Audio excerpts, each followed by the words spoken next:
Hi there, people who watch blogs, who watch bloggy vlogs, which isn't many.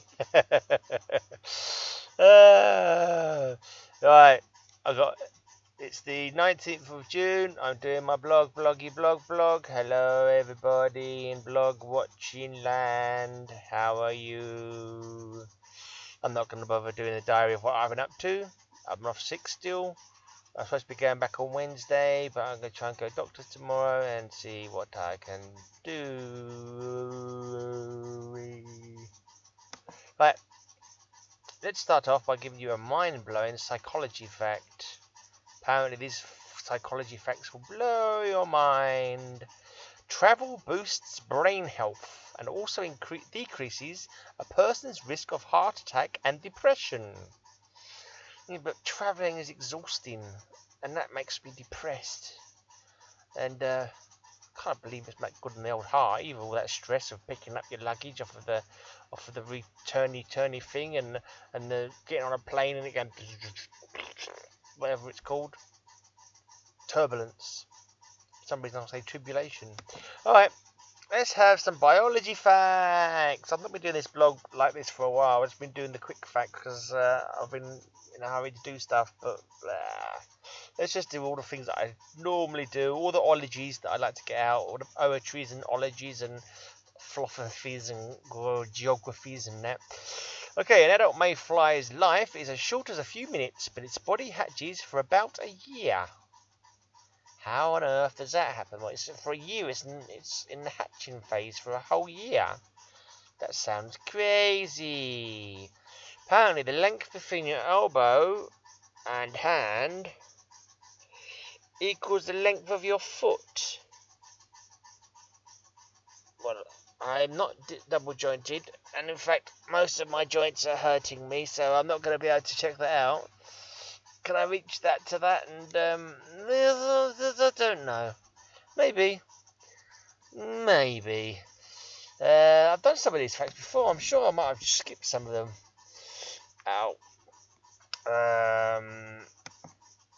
Just making sure I'm still showing up on the screen. Some migratory birds have a magnetic what can't I read? Some migratory birds have a magnetic compass in their body, a sense called I can't read compass, I'm not really able to read magnetoreception, am I? To help them navigate using Earth's magnetic field. Okay, let's do geographical facts. Due to gravitational effects, you weigh slightly less when the moon is directly overhead. Europe is the only continent without a desert. Let's hope it carries on that way. Let's hope the global warming doesn't turn us Europe into a desert. Even Antarctica has an area code. Its code is 672. Does that mean for phone calls, I'm assuming? Or for mail? Every year, Alaska has about 5,000 earthquakes. That's my flabber being gasted.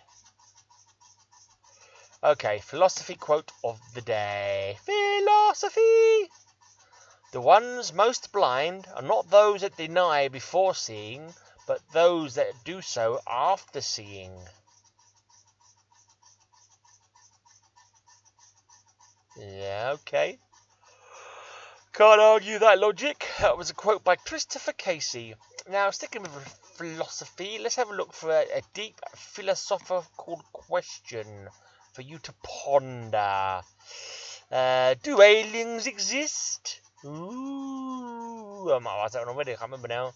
Is there a supreme power? Ooh. How did the universe begin?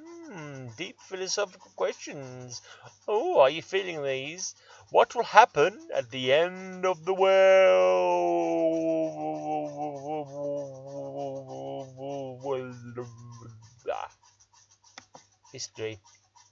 History on this day, the 19th of June, in 1215, King John and his barons seal the Magna Carta, a statement of English liberties, at Runnymede in Surrey. Yes, now that is an historical occasion for democracy, I believe. It's a historical date, for the rights of people In the time, it didn't really help any of the poor people at all. Just a few of the barons, I think. So yeah, and King John still didn't like it. But that was one tiny step towards, constitutions and bills of rights and that kind of stuff. Okay, in 1829, the Metropolitan Police Act receives royal assent, establishing a paid uniformed police for London. A lot of people don't seem to like the police, but I think it's a good step, because before that it was just bare lawlessness, practically. Yes, I suppose they had some kind of militia, didn't they? Like, was it the Bow Street Runners? Were they the precursor to the Metropolitan Police? I think they were. Whatever. 19th of June in 1953, Julius and Ethel Rosenberg are executed in New York for passing US atomic secrets to the Soviets.